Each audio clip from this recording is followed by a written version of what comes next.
Ya, tadi saya sudah di awal mengatakan ini jebakan. Jawabannya tergantung bandar di belakang panggung ini.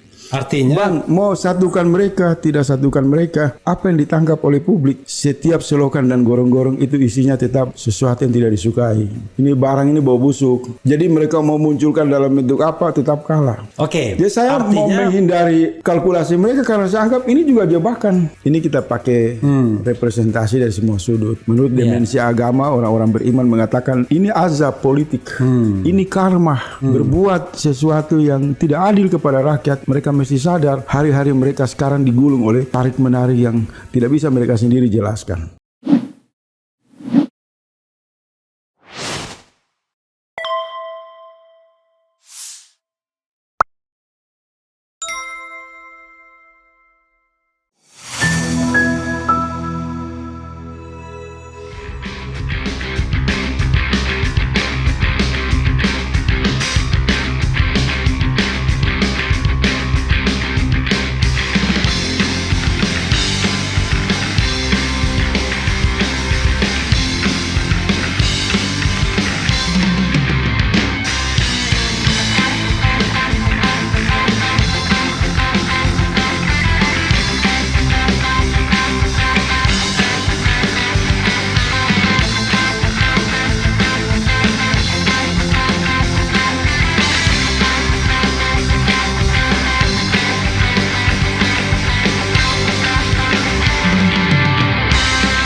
Mana yang Anda yakini?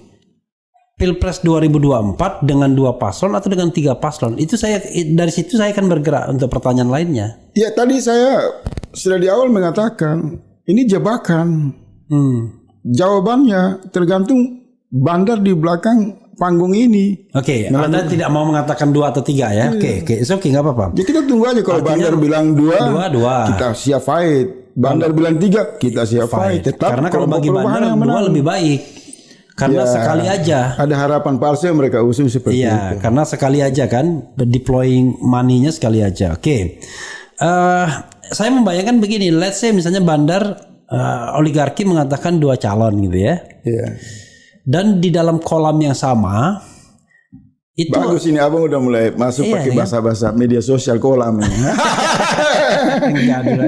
Di kolam yang sama itu ada ikan yang selama ini saling gigit-gigitan. Iya, dan sudah berubah jadi monster, jadi ikan hiu. Di situ kan ada Jokowi dengan Kaisangnya yang jelas-jelas menantang dan menentang PDIP. Ibu Mega masuk ke sana. Kemudian ya jangan lupa AHY SB masuk ke sana. Yusril ngaduk-ngaduk kecil, nggak ngerti mau ngapain dia kan? Dia cari-cari peluang juga. Ya, kan? Kalau PAN lihat dia cari-cari peluang juga. Golkar partai besar yang bingung, bingung dan bengong. Nah, apa yang Anda akan pikirkan seandainya memang Prabowo, saya katakan Prabowo Ganjar, nggak mungkin Ganjar Prabowo. Tapi ada orang lain mengatakan, Antoni Budiawan misalnya, nggak mungkin Prabowo Ganjar, ngapain saya kasih Ganjar, Prabowo Puan aja sekalian. Oke. Kalau seandainya ada entah itu Prabowo Ganjar, Prabowo Puan, tapi Jokowi bilang, loh enak aja Prabowo Puan, ini kan udah pasti menang di barang. Saya mau Prabowo Gibran. Ini kayak lelang jabatan gitu. Iya, saya mau Prabowo Gibran dong. Ini kan barangnya udah mau menang. Nah, apa observasi Anda atau analisis Anda menghadapi fenomena ini? Saya mau persembahkan bahasa yang sederhana. Karena kalau kita membicarakan mereka dalam konteks politik yang beradab, ini orang-orangan, tidak menarik. Jadi bahasanya mungkin izin Abang dah kalau saya salah. Bahasanya itu adalah rakyat menunggu apakah persenyawaan gorong-gorong dan selokan ini bisa nggak dilakukan. Karena kan ini kan satu mengawinkan infrastruktur, mengawinkan manusia kan, tokoh, relawan, buzzer itu kan tidak mudah. Dan ada di sana leveling. Wah, ini Gerindra kan partainya suaranya berapa dibandingkan PDIP? Banyak faktor. Dan faktor yang harus jujur kita katakan kan tergantung kalkulator modal, oligarki kan. Kalkulator oligarki. Oligarki lah, kalau ini kalah, ini biayanya besar. Ini kalau Prabowo ini kan belanjanya royal, kalau Ganjar ini kan tidak royal. Bisa begitu. Yang kedua, lingkaran Prabowo mungkin mereka markup logistik politiknya. Kalau Ganjar ya mungkin mereka lebih irit. Masih tarik menarik. Jadi bandarnya, makelarnya, tengkulaknya ini bersatu. Dan disebut dengan dua kata, kelompok gorong-gorong dan selokan. Bagaimana menyatukan ini? Artinya, Bang, mau satukan mereka, tidak satukan mereka, apa yang ditangkap oleh publik?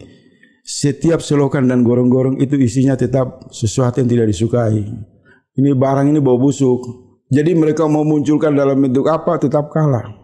Oke. Jadi saya mau menghindari kalkulasi mereka karena saya anggap ini juga jebakan. That's okay. Artinya Anda ingin mengatakan bahwa mau satu calon, dua calon dari istana, dari kubu status quo tetap sama, atau kemudian siapapun pasangannya itu akan yang menentukan bandar oligarki. Iya. Ya gitu kan? Soal komposisi. Iya. Menang kalah dan peluang satu atau dua itu bandar. Bandar lah. Termasuk juga apakah bahkan bukan bandar, kalkulator bandar. Kalkulator bandar, ya kan? Lebih anu lagi ya, lebih mekanisme lagi kan?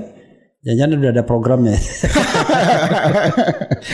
Program KB ya, kalkulator bandar ya. Karena butuh logistik besar. Pada bagian ini kita sudah lampaui, yaitu kita ingin mengatakan bahwa mau perubahan versus dua calon atau versus satu calon, maka itu sangat bergantung kalkulator bandarnya. Kalkulator. Ya, kalau kita kan menghitamkan kalkulator saja. Kalau kalkulator bandar mengatakan dua calon saja, dua calon. Kalau tiga calon, termasuk siapa berpasangan dengan siapa, kalkulator bandar. Tapi walaupun bandar itu banyak sekali uangnya, ya dia kan nggak mau rugi juga. Kalau misalnya bisa dengan separuh harga. Itu yang saya mau bilang. Ada kelompok bandar yang sudah kapok juga ikut pemilu 2014, 2019, tapi pada akhirnya tidak kebagian, bahkan masuk penjara loh. Iya kan, banyak masuk gitu kan. Maka mereka juga menyebarkan pesan-pesan kepada kelompok bandar yang masih asik bermain, hati-hati. Kita ini jangan terlalu buang banyak, ya kan? Ini bisa kalah.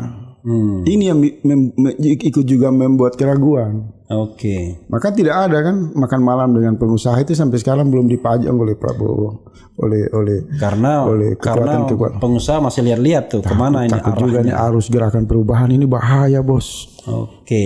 Mereka walaupun Anies sendiri mengeluh susah mengumpulkan para pengusaha, cuma ngomong-ngomong sedikit tiba-tiba diperiksa pajak-pajak mereka, walaupun sudah dibantah juga oleh staf khusus Kementerian Keuangan. Pada bagian yang dua pasang calon ini atau dua poros ini, ada yang mau ditambahkan? Saya tambah sedikit 1 menit aja. Ini berarti realita dengan segala dinamika abu-abu dan gelap di sana terjadi, bisa kita simpulkan berputar-putar pertarungan komposisi, benturan-benturan di lingkaran kekuasaan Jokowi. Ini kita pakai representasi dari semua sudut. Menurut dimensi agama, orang-orang beriman mengatakan ini azab politik, ini karma. Berbuat sesuatu yang tidak adil kepada rakyat, mereka mesti sadar hari-hari mereka sekarang digulung oleh tarik-menarik yang tidak bisa mereka sendiri jelaskan. Ini orang-orang beriman, pendapatnya seperti itu. Orang-orang rasional kemudian mengatakan, orang-orang terpelajar, akademisi, orang-orang cerdas menyimpulkan, wah ini tanda-tanda kalah. Kekuasaan tidak solid, hari-hari hanya ribut siapa nomor satu, Prabowo atau Ganjar. Kedua, muncul kan variabel yang paling mengerikan dalam sejarah Indonesia kita. Bagaimana kekuasaan Jokowi yang powerful memposisikan bocah karbitan istana untuk berhadapan dengan Ibu Megawati, dan statusnya jangan lupa sama-sama ketua umum. Saya bayangkan kalau mereka bersatu dalam satu calon gitu ya, nanti kan akan dijejer tuh ya ketua umum partainya. Yang tua sampai yang paling muda. Saya membayangkan kalau dulu PSI dipandang sebelah mata, Kalau sekarang agak bingung Harus mereka. kasih karpet merah. Ditaruh di belakang ini ketua umum partainya presiden kan. Oke, Dan tapi ditambah dengan AHY lagi kan, Iya. jadi menarik. jadi ada kekikukan itu juga. Jadi semacam arisan politik dinasti ini kan. Let's Kalau say dulunya misalnya, gimana nih? Saya membayangkan nih, misalnya club of ketua umum Itu, partai. Let's say itu no doubt Megawati pasti akan duduk di singgasana pertama selalu, nggak akan tergeser. Dan pas pampresnya juga harus dibagi kan. Iya kan. Lalu kemudian berikutnya tentu Gerindra, ya kan. Tapi kan Gerindra karena dia calon, dia tentu dia jauh lebih spesifik. Iya. Lalu barangkali di samping Bu Mega tuh Golkar, ya kan, sebagai pemegang saham juga kan. Nanti Zulkifli Hasan misalnya, apakah dia akan memunggungin Kaisang? Iya. Sementara nasibnya bergantung kepada bapaknya Kaisang. Tapi yang mereka hadapi itu anak presiden selaku ketua umum. Itu juga ada faktor psikologi lain. Iya. Jadi ada ya begitulah. Atau misalnya Prof Yusril merasa besar, seorang profesor, tetapi partainya kecil Partai aja. Gurem juga. Iya, partai Gurem juga. Oke.